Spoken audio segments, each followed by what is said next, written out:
Friends, आज हम the Indian trust act 1882 के सेक्शन 18 से सेक्शन 27 के बारे में डिस्कस करेंगे। इसका section 18 trustee to prevent waste.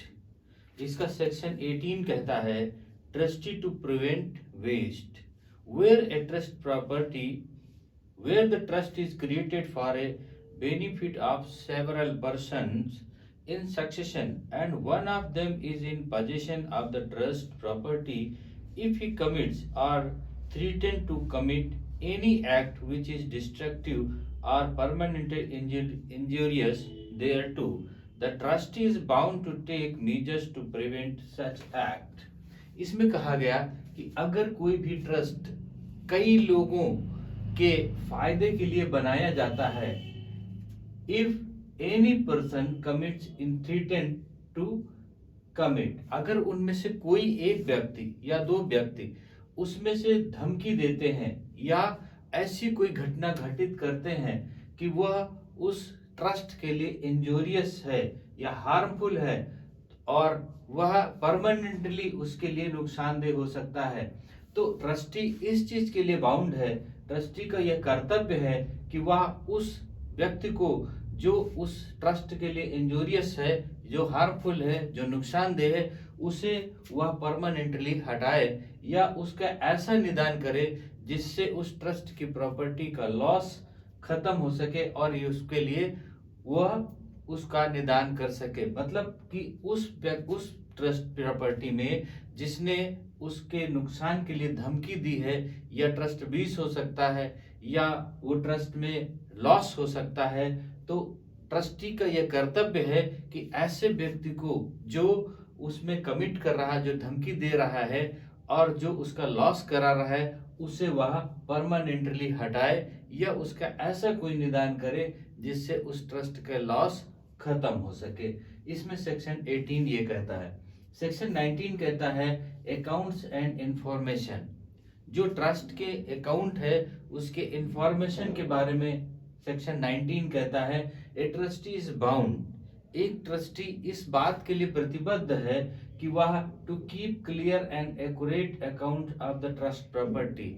जो ट्रस्ट प्रॉपर्टी है उसके अकाउंट को क्लियर, स्वच्छ और सही, बिल्कुल एक्यूरेट बनना चाहिए, उसमें कोई हेरा फेरी नहीं होना चाहिए। और सेकंड पार्ट इसका कहता है at all reasonable time at the request of the beneficiary to furnish him with full and accurate information as to the amount and state of the trust property. इसमें कहा गया कि अगर कोई भी बेनिफिशियरी चाहता है कि उसके अकाउंट को देखे और समझे या उसके बारे में जाने, तो ट्रस्टी का यह कर्तव्य है कि उसके अकाउंट को, अपने अकाउंट को, उस ट्रस्ट के अकाउंट को जो उसका रीजनेबल टाइम है, जो सुटेबल टाइम है, उस टाइम पर उसे वह बताए और बुला करके या उनके अपने का मुआयना करा सकता है, उसको दिखवा सकता है। मतलब कि बेनिफिशियरी से जो भी अकाउंट है वो ट्रस्टी छिपाएगा नहीं, वो रीजनेबल टाइम पे जो उस ट्रस्टी के लिए सुटेबल टाइम होगा उस टाइम पर डिसाइड करके अपने उस ट्रस्ट के अकाउंट की जांच या उसे उसके इंफॉर्मेशन सूचना दे सकता है। और उसका ये राइट है बेनिफिशियरी का कि वो उसके अकाउंट को देख करे और चेक करे और उसमें से कोई भी गड़बड़ी होती है तो उसके बारे में वो उसका शिकायत करे या एक्शन करे। इसके बारे में सेक्शन 19 ये कहता है। सेक्शन 20 कहता है इन्वेस्टमेंट ऑफ ट्रस्ट मनी। ये इंपॉर्टेंट पॉइंट है कि investment of trust money where the trust property consist of money. जब कोई ट्रस्ट प्रॉपर्टी कोई धन से बनाई जा रही, नॉट स्टेबल जो है, जो अस्थाई है संपत्ति उसके द्वारा नहीं, जो अस्थाई है, जो अचल संपत्ति उसके द्वारा नहीं, जो चल संपत्ति है, उससे कोई प्रॉपर्टी, उसे कोई ट्रस्ट बनाया जा रहा है and cannot be applied immediately or at an early date to the purpose of the trust, the trustee shall, subject to any direction contained in the instrument of trust. इसमें कहा गया कि अगर कोई भी ट्रस्ट जो जो हमारी मूवेबल मनी से जो हमारी बनाई जा रही है, उसमें से अगर कोई टाइम दिया गया है कि इस टाइम पर इस मनी को इन्वेस्ट करना है और इसके प्रॉफिट से ही वो ट्रस्ट को रनिंग में लाना है, ट्रस्ट को चलाना है, और वो ट्रस्टी उस मनी को जो टाइम डिसाइड हुआ उस टाइम पर एक्सपेंड नहीं करता सुइटेबल जगह पर, तो वो अगर डिले कर देता उसको एक्सपेंड करने में, उसको जहां पर लगाना है वहां पर लगाने में, तो उसको जो सिविल कोर्ट है उसके प्राविधानों के तहत उसको डिले का कारण बताना पड़ेगा कि वह क्यों डिले किया है। और अगर डिले का कारण नहीं बताता है तो उसका जो लॉस हुआ है, जो उस मनी का लॉस हुआ, उस लॉस को ट्रस्टी को भरना पड़ेगा। तो इसमें से ये बात कही गई कि अगर कोई धन से कोई ट्रस्ट बनाया जाता है कि उसमें से चल संपत्ति है और उसमें से ऐसा रखा गया कि वह उसका जो है इन्वेस्ट करेगा डेफिनिट टाइम पर, और डेफिनिट टाइम पर अगर वो इन्वेस्ट नहीं करता है तो उसका उसका रीजन बताना पड़ेगा। अब सेक्शन 21 कहता है mortgage of land please to government under act 26 of 1872, deposit in government savings bank. अब इसमें कहा गया है कि जो सेक्शन 20 में बताया गया कि उस प्रॉपर्टी को कहाँ इन्वेस्ट करना है और कैसे इन्वेस्ट करना है, उस धन को क्या करना है, अगर वो टाइम पर नहीं करता है तो उसको लॉस भुगतना पड़ेगा।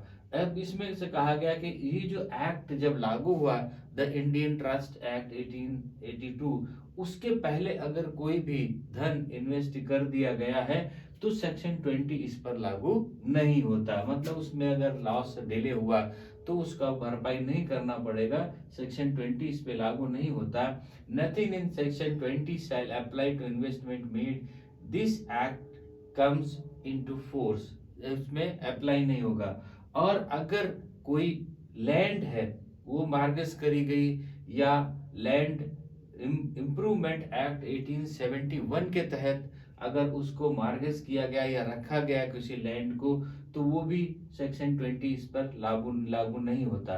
और अगर 3,000 रुपए तक गवर्नमेंट सेविंग्स बैंक में उसमें इन्वेस्ट किया गया तो भी सेक्शन 20 लागू नहीं होता। ये सेक्शन 21 कहता है। सेक्शन 22 इसका कहता है sale by trustee directed to sell within specified time. इन्होंने कहा कि अगर कोई भी, जैसे सेक्शन 20 में कहा कि इन्वेस्टमेंट हमें कैसे करना है और डिले नहीं होना, तो इसमें कहा extend such time the burden of proving. अगर किसी ट्रस्टी ने जिसको बर्डन था, जिसको टाइम दिया गया था कि इस टाइम पर उसको उस मनी को इन्वेस्ट करना है और वह इन्वेस्ट नहीं कर पाता, डिले हो जाता, तो डिले के टाइम को उसको प्रूव करना पड़ेगा। अगर डिले का टाइम प्रूव नहीं कर पाता है तो उसको उसका लॉस ट्रस्ट में देना पड़ेगा, ट्रस्टी को ट्रस्ट में देना पड़ेगा। इसको एक एग्जांपल से समझते हैं। इसमें इलस्ट्रेशन दिया गया है कि कोई व्यक्ति एक विल किसी को करता है कि उसको मरने के बाद, उसको मरने के 5 साल के बाद में उस प्रॉपर्टी को सेल करके उसकी जो बच्चे हैं, जो माइनर बच्चे हैं, उसमें से उनके लिए वह यूज करेगा। जो उसके डेथ के 5 साल के बाद में उस प्रॉपर्टी को सेल करके उसका पैसा जो है उन बच्चों के लिए यूज करेगा, उसका बेनिफिट के लिए यूज करेगा। और वह व्यक्ति उस प्रॉपर्टी को डेथ के 5 साल के बाद में उसको सेल नहीं करता, क्योंकि उस समय उसका रेट कम है। वह उस रेट को बढ़ने के इंतजार करता है और इंतजार करने के बाद में वो 7 इयर्स या 8 इयर्स के बाद में उसको सेल करता है। तो जो 5 साल के बाद में सेल करना था वो नहीं सेल कर पाता है, तो 5 साल के जब 8वें साल वो सेल करता है तो 3 साल का उसको रीजन देना पड़ेगा कि क्यों उसने 3 साल डिले किया। अगर वो सुइटेबल रीजन है कि उसका दाम उस समय लॉस में था और इस समय उसका दाम बढ़ा हुआ था, इसलिए उसका हमने इसको डिले किया सेल करने में, तो अगर सुइटेबल उसका डिले है तब तो वो ठीक है। अगर सुइटेबल डिले नहीं है तो उसकी जो लॉस हुआ उस पीरियड का, सपोज करते हैं कि 5 साल के बाद में उसका अच्छा दाम मिलता और 8 साल बाद के दाम कम दाम मिला, तो जो उसका लॉस हुआ उस ट्रस्ट का, वो ट्रस्टी को देना पड़ेगा, उस ट्रस्टी को भरपाई करना पड़ेगा। ये सेक्शन 22 में कहता है। और सेक्शन 23 इसका इसी बात के लिए कहता है, उसकी लाइबिलिटी के लिए, liability for breach of trust. Breach of trust, कोई ब्रीच होता है ट्रस्ट तो उसकी लाइबिलिटी क्या क्या होंगी। If he is liable to make good the loss which is trust property, अगर कोई भी ट्रस्ट प्रॉपर्टी में लॉस होता है तो उस लॉस को ट्रस्टी को भरपाई करना पड़ेगा। इस सेक्शन 23 में कहा गया कि अगर कोई लॉस होता है तो उसके लॉस को ट्रस्टी को भरना पड़ेगा। Where the trustee commits a breach of trust he is liable to make good the loss with the trust property, जो उस ट्रस्ट प्रॉपर्टी में लॉस हुआ उसको उस ट्रस्टी को भरपाई करना पड़ेगा। लेकिन अगर वह खुद ट्रस्टी लॉस करता है तब, जब वह खुद डिले करता है या खुद ब्रीच करता है तब। लेकिन अगर उसके बेनिफिशियरी के द्वारा लॉस कराया जाता है, उसके बेनिफिशियरी के द्वारा लॉस कराया जाता है ट्रस्टी से, तो ट्रस्टी उसका भरपाई नहीं करेगा, ट्रस्टी उसका भरपाई फिर नहीं करेगा अगर किसी अन्य के द्वारा उसका लॉस कराया जाता है। अगर ट्रस्टी स्वयं लॉस कर देता है तब तो उसको भरपाई करना पड़ेगा। अब उसमें से क्या क्या भरपाई करना पड़ेगा, मान लिया कि इसमें कुछ कंडीशन दी, where he has actually received interest, अगर उसको कहीं से इंटरेस्ट प्राप्त करना था, इंटरेस्ट उसको मिलना था और उसने उस इंटरेस्ट को लिया और इन्वेस्ट नहीं किया, तो वही इंटरेस्ट, जिस इंटरेस्ट को उसने लिया उस इंटरेस्ट की भरपाई उसको करना पड़ेगा। सपोज करते हैं कि 8% इंटरेस्ट का पैसा था और उसने उसको उठा लिया, लेने के बाद में उसको जहां इन्वेस्ट करना था वहां उसने 2 साल तक इन्वेस्ट नहीं किया, तो 2 साल तक 8% जिस पर उसने उठाया और 2% का लॉस हो रहा, तो उसको 2% का लॉस उस ट्रस्ट में भरपाई करना पड़ेगा। इसकी सेकंड कंडीशन कहती है, where the breach consist in unreasonable delay is paying trust money to the beneficiary, अगर वो कोई भी कहीं पर उसको मनी रिसीव करना था और बिना किसी कारण के वो डिले करता है, बिना किसी कारण के डिले करता है और डिले करने के बाद में उसको रिसीव करता है, तो उसको उस डिले के लिए उसको इंटरेस्ट पेड करना पड़ेगा। इसमें 6% इंटरेस्ट फिक्स किया गया कि उसको 6% इंटरेस्ट उसको देना पड़ेगा अगर उसने बिना डिले किए उस मनी को रिसीव किया है, डिले करके रिसीव किया है। जबकि पहले रिसीव करता तो ट्रस्ट का लॉस नहीं होता, ब्रीच नहीं होता, लेकिन ब्रीच हुआ क्योंकि उसने डिले से रिसीव किया, तो जो उसका डिले हुआ उस डिले के लिए उसको 6% का इंटरेस्ट उसको उस मनी पर देना पड़ेगा।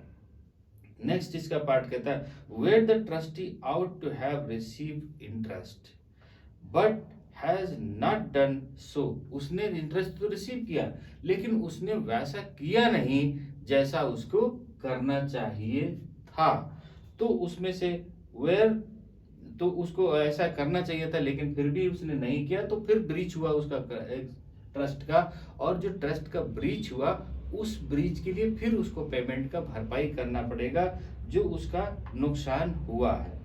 Where he may be fairly presume to have received interest, अगर उसने उसको इंटरेस्ट रिसीव करना था और रिसीव नहीं किया उसने, तो उसमें से लॉस क्या हो रहा, जो रिसीव नहीं किया एक तो वो लॉस हो रहा, दूसरे जो उसको इंटरेस्ट मिलना था वो लॉस हो रहा है, तो डबल लॉस हो रहा। तो ऐसी चीज में जो डबल लॉस हो रहा उसमें उसको कंपाउंड इंटरेस्ट देना पड़ेगा। इंटरेस्ट मनी उसका ओरिजिनल प्रिंसिपल प्लस इंटरेस्ट दोनों पर उसको इंटरेस्ट देना पड़ेगा, कंपाउंडेबल इंटरेस्ट देना पड़ेगा।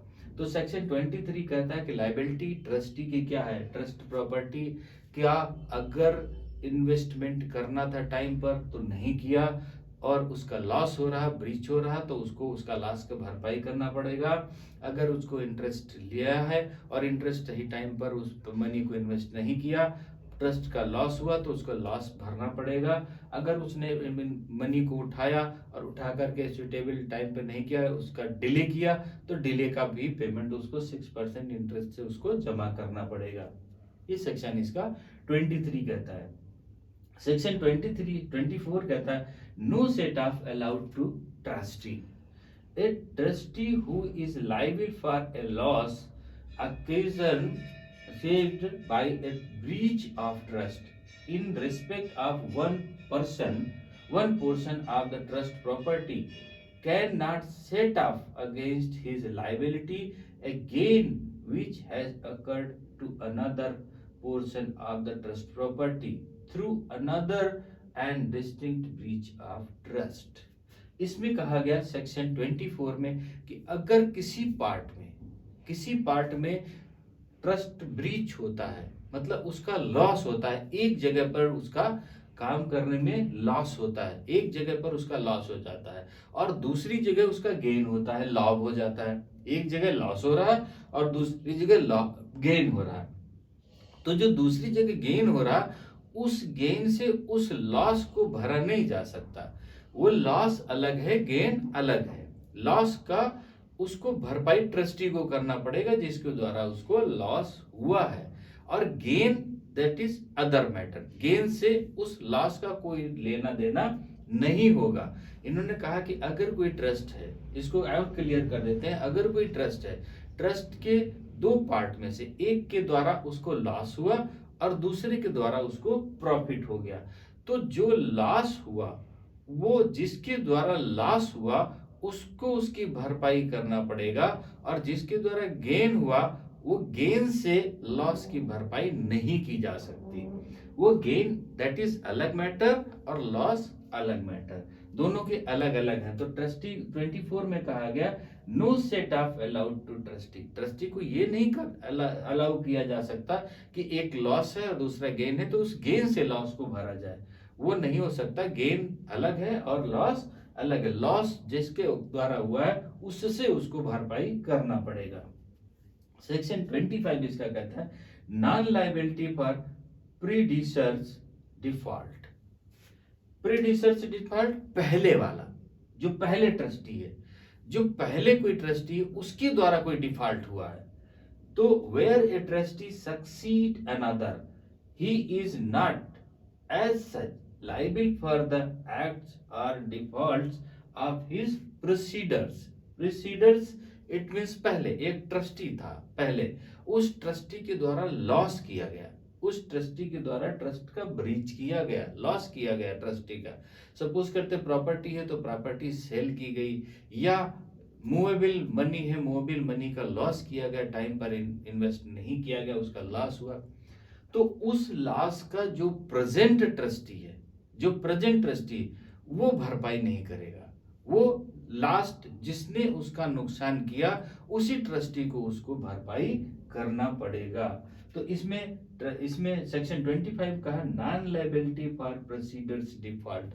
उसकी लायबिलिटी नहीं है जो प्रेजेंट ट्रस्टी है कि वो उसकी भरपाई करे, उसको ये जरूरी है कि वह जो पहले ट्रस्टी था जिसने लॉस किया उससे उसकी भरपाई कराए। ये इसमें सेक्शन 25 में कहा गया। सेक्शन 26 इसका कहता है non liability for co trustee's default. One trustee is not as such liable for a breach of trust commits by his co trustee. Co trustee अगर कई ट्रस्टी हैं और ट्रस्टी में से एक ट्रस्टी के द्वारा कोई ब्रीच किया जाता है, कोई नुकसान किया जाता है, तो जिस ट्रस्टी के द्वारा डिफॉल्ट किया गया, नुकसान किया गया, वह ट्रस्टी उसको लायबिल होगा उसकी भरपाई करने का। लेकिन ऐसा नहीं कि हर एक, जैसे 2 हो गए या 3 हो गए तो सब मिलकर भरपाई, जिसके द्वारा लॉस किया गया वही उसकी भरपाई करेगा। तो नॉन लायबिलिटी क्या है, उसकी लायबिलिटी ये नहीं है कि वो भरपाई करे, जो कई है, कई में से जिसके द्वारा लॉस किया गया उसको उसकी भरपाई करनी पड़ेगी। ये सेक्शन 26 कहता है। सेक्शन 27 क्या कहता है, several liability of co-trustees where co-trustee jointly commit a breach of trust। जब कई ट्रस्टी, एक, दो या तीन, जो दो या तीन कई ट्रस्टी हैं, उन ट्रस्टी में से अगर ज्वाइंटली मिल करके कोई चीज करी गई, कोई ब्रीच किया गया, कोई नुकसान किया गया है उस ट्रस्ट का, और where one of them of his neglect enables the other to commit a breach of trust, each of liable to the beneficiary for the whole of the loss occasioned by such breach। तो उसमें कहा गया कि अगर को trustee है, अगर को ट्रस्टी है, उसमें से एक या दो या तीन ट्रस्टी हैं और उनके द्वारा कंबाइंड सब मिल करके लॉस करते हैं, मतलब सब मिल करके उस ट्रस्ट का लॉस करते हैं, तो वो सब मिल करके लाइबिल होंगे। अगर उनमें से जो लॉस कर रहा है वो भी लाइबिल होगा। अगर अलग अलग किए गए तो जो बेनिफिशियरी है, बेनिफिशियरी क्या करेगा, उन सब पर लाइबिलिटी लाएगा और उन सब को उसकी भरपाई करना पड़ेगा। सेक्शन 27 कहता है कि सेवरल लाइबिलिटीज को ट्रस्टीज, तो अगर कई हैं, सेवरल मींस कई ट्रस्टीज हैं उसमें से, और वो ज्वाइंटली मतलब एक साथ मिल करके ट्रस्ट को नुकसान करते हैं, तो सब के सब एक साथ जिम्मेदार होंगे और उन सब को उस ट्रस्ट की लॉस की भरपाई करना पड़ेगा। और where one of them of his neglect enable to another, उनमें से एक को नेग्लेक्ट नहीं किया जा सकता कि इसने नहीं किया है, इसकी भरपाई नहीं करना पड़ेगा, लेकिन अगर उन्होंने किया है तो उन सब को उसकी भरपाई करना पड़ेगा, उस ब्रीच को पूरा करना पड़ेगा, जो उन्होंने ब्रीच किया है उसको पूरा करना पड़ेगा। तो इसमें से सेक्शन 18 से सेक्शन 27 तक अभी जो इसमें थे कि इनमें से जो ट्रस्टी है उसकी लाइबिलिटी क्या होंगी, ट्रस्ट प्रॉपर्टी में अगर नुकसान करता है तो वो कैसे होंगे, ट्रस्ट अगर हमारी जो मूवेबल मनी से बनी हुई है, चल संपत्ति से बनी है, उसका टाइम पर लॉस नहीं होगा, टाइम पर उसको जिस टाइम रिटर्न दिया गया उस टाइम पर उसको इन्वेस्ट करना पड़ेगा, और अगर नहीं इन्वेस्ट करता है तो उसकी लाइबिलिटी ट्रस्टी पर आती है, ट्रस्टी उसको भरपाई करेगा। पहले कोई ट्रस्टी ने अगर लॉस किया तो पहले वाला भरपाई करेगा, इसकी लाइबिलिटी नहीं है। को ट्रस्टी में से जिसने उसकी नुकसान किया है वो भरपाई करेगा। अगर कंबाइंड मिल करके नुकसान करते हैं तो सबको उसकी भरपाई करनी पड़ेगी, लेकिन ट्रस्ट का लॉस कहीं से नहीं होना चाहिए। ट्रस्ट का जो मनी है उसकी बेनिफिशियरी के लिए होता है और बेनिफिशियरी को उनका बेनिफिट मिलना चाहिए। ट्रस्टी का कोई राइट नहीं है कि वो ट्रस्ट प्रॉपर्टी को लॉस कराए या उसके गेन को कम करे। तो इसके सेक्शन 18 से 27 तक में बताया गया। अभी इसमें से ट्रस्टी की कुछ और लाइबिलिटीज हैं, ट्रस्टी की कुछ और जिम्मेदारियां हैं, उनमें से हम 28 से डिस्कस करेंगे।